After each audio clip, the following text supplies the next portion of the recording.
National Mississippi River Museum and Aquarium, which, while it uses government signage, is not part of the federal complex, apparently.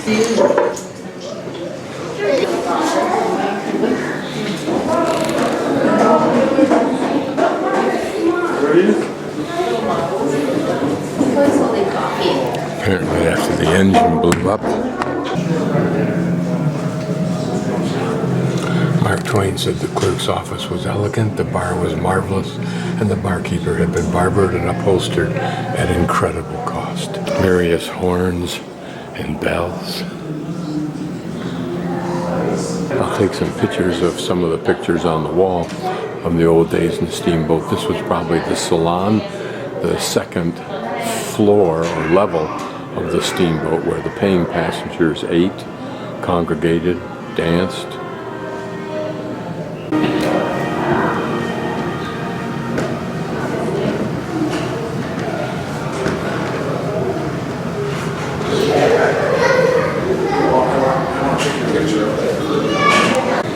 Here, a cutaway view of a steamboat.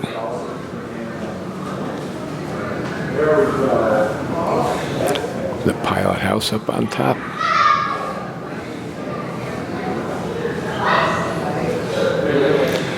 The stateroom or state cabins were an innovation of one of the very early boats that had 22 rooms or cabins on it, one for each state in the Union at the time, and therefore they were called staterooms, and you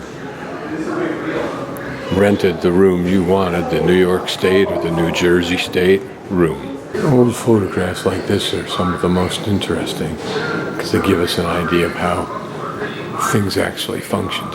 Notice the opulence of the ceiling woodwork with the windows giving light. With tremendous force, sending great waves across the harbor, yard employees strained at the line towed it to shore.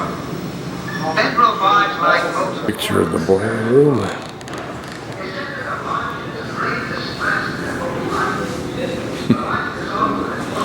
And the men who were responsible for keeping it operating. Little could they have imagined when they had this photograph taken that they would be in a museum memorialized for as long as this place lasts. Good for them.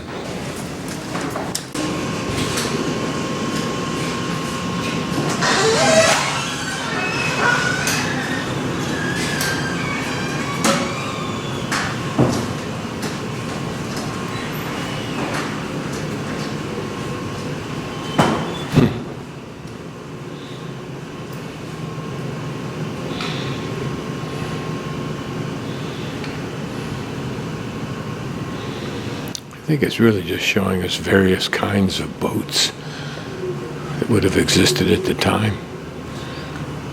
It's probably a very thin display of that,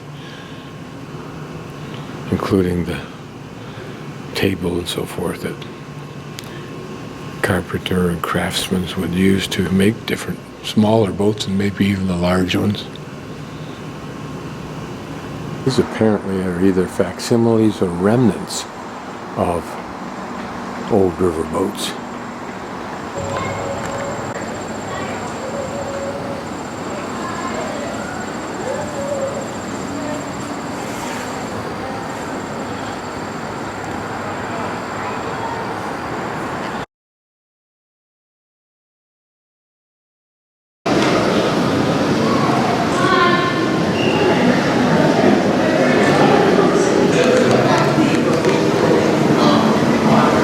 Main channel fish. Pretty big size fish, aren't they? Are they? So we're looking for salamander. Bring it to me. Right down there in the rocks. There's two of them. These are really big fish. I didn't realize they had such big fish in any river. Catfish, those are, I think.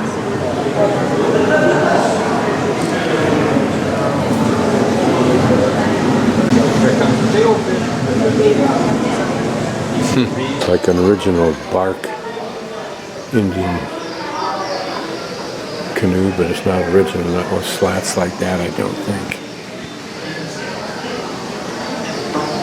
Sure looks like it though, doesn't it? 1908. Themes are interesting.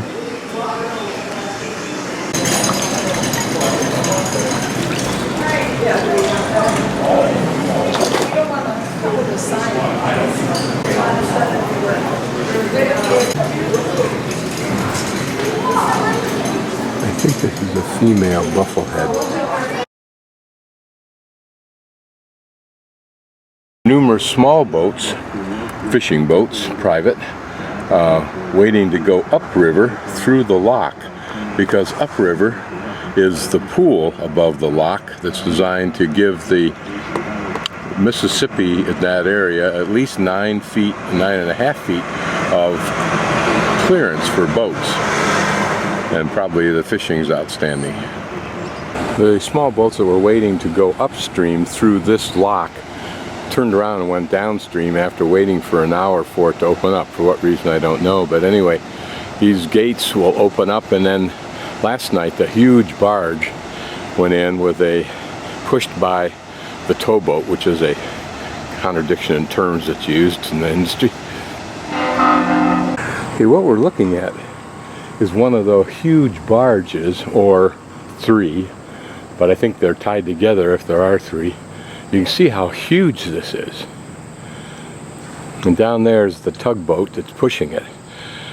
So this lock is now raising or lowering this boat, I believe, down to the next level as it goes downstream. And then these huge plastic covers, when they fill up these bays, which they often do coming south with grain, but when going north they'll take cement and that sort of thing up to the heartland. But these covers will go over the whole barge to protect those items which are subject to damage from weather.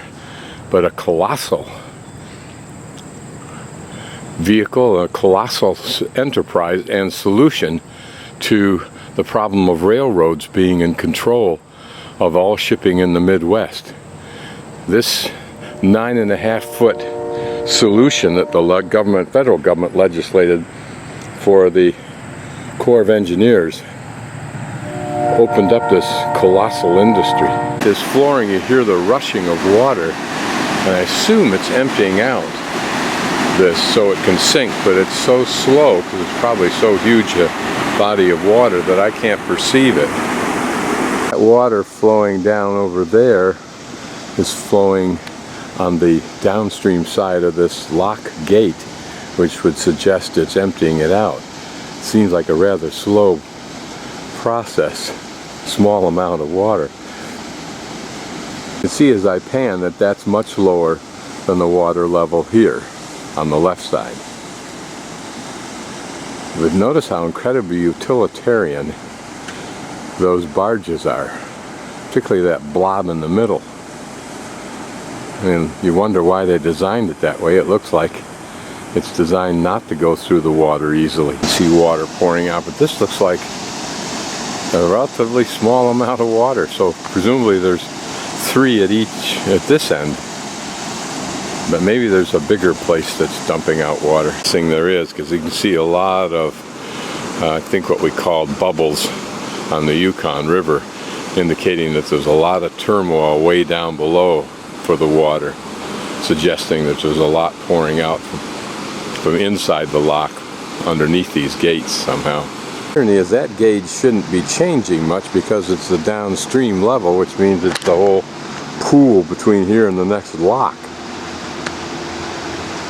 I guess there's a stacked covers there, probably interlocked, and a crane just picks up each one once the hole's filled and moves it into position, perhaps interlocking them so they're waterproof. Makes sense.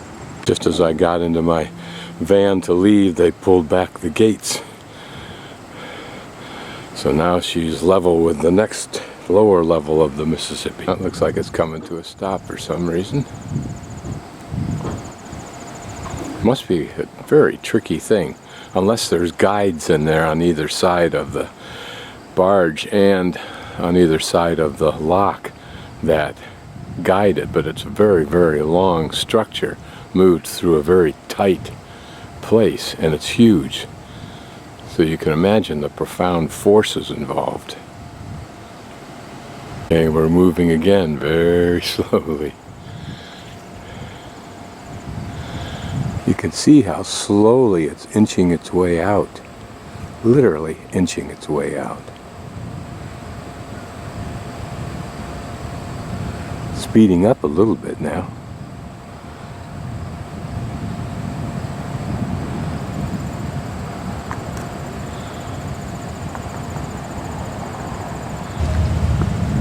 So if watching grass grows bores you, this might be your cup of tea. A little bit faster. The fellow that's working this side of the lock says that they don't have any rollers. They just kind of guide it out, kind of keeping it against this side. That's his job somehow. I don't know how he does it with that rope that he's swinging. But he says normally this comes out of here faster than it's going now, but he doesn't know why it's as slow as it is. The video I saw at the museum indicated that they haul, I think, 55 million tons of grain down the Mississippi River. Most of it ultimately to be shipped to Asia.